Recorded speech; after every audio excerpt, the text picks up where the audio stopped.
নিরাপত্তা ঝুঁকির কারণে আজও মধ্যপ্রাচ্যগামী ২৭টি ফ্লাইট বাতিল করা হয়েছে। আমরা শাহজালাল আন্তর্জাতিক বিমানবন্দরে যাচ্ছি, সহকর্মী শওকত মঞ্জুর শান্ত আছেন সেখানে।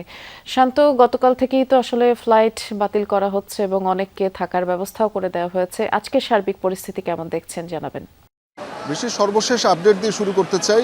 সেটি হচ্ছে যে বাংলাদেশ বিমান এর দুইটি ফ্লাইট জেদ্দা এবং মদিনাগামী যে দুইটি ফ্লাইট রয়েছে বিকাল ৪টায় এবং সন্ধ্যা ৭:৩০টায় সেটি চালু করার ঘোষণা এসেছে। RFL gas stove hassle free auto ignition নিশ্চিত করে ঝামেলাহীন রান্না। আরএফএল গ্যাস স্টোভ নিরাপদ ও ঝামেলাহীন। এবং একই সাথে ইউএস বাংলা এয়ারলাইন্সের ৩টি ফ্লাইট চালু করার কথা আমরা জানতে পেরেছি। আমরা ইতিমধ্যেই দেখতে পাচ্ছি যে এই এয়ারপোর্টের যারা মধ্যপ্রাচ্যগামী যারা যাত্রীরা রয়েছেন তারা কিন্তু একে একে প্রবেশ করেছেন। বিশেষ করে কিছুক্ষণ আগে বেশ কয়েকটি এয়ারলাইন্সের আমরা দেখলাম যে চেক ইন হয়েছে, সেই চেক ইনগুলো সম্পন্ন হচ্ছে এবং সেই যাত্রীরা কিন্তু এখনও প্রবেশ করছেন।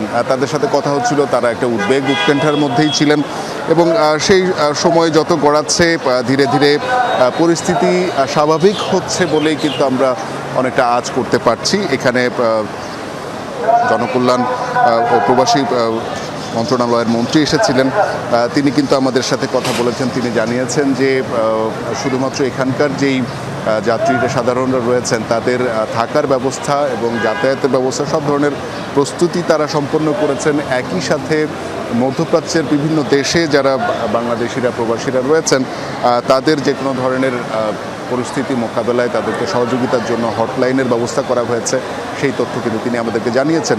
এবং বিমান বাংলাদেশের এয়ারলাইন্সের পক্ষ থেকে কিন্তু জানানো হয়েছে যে সকল যাত্রী সাধারণ তাদের ক্ষতিগ্রস্ত হবেন অথবা ফ্লাইটে উঠতে পারছেন না অথবা আর্থিক ক্ষতির সম্মুখীন হবেন, তাদেরকে ক্ষতিপূরণ দেওয়ার বিষয়টিও কিন্তু নিয়ে আসা হয়েছে বা তারা আমাদেরকে জানিয়েছেন যে বিমান বাংলাদেশ এয়ারলাইন্সের পক্ষ থেকে এই ক্ষতিপূরণগুলো দেওয়া হবে।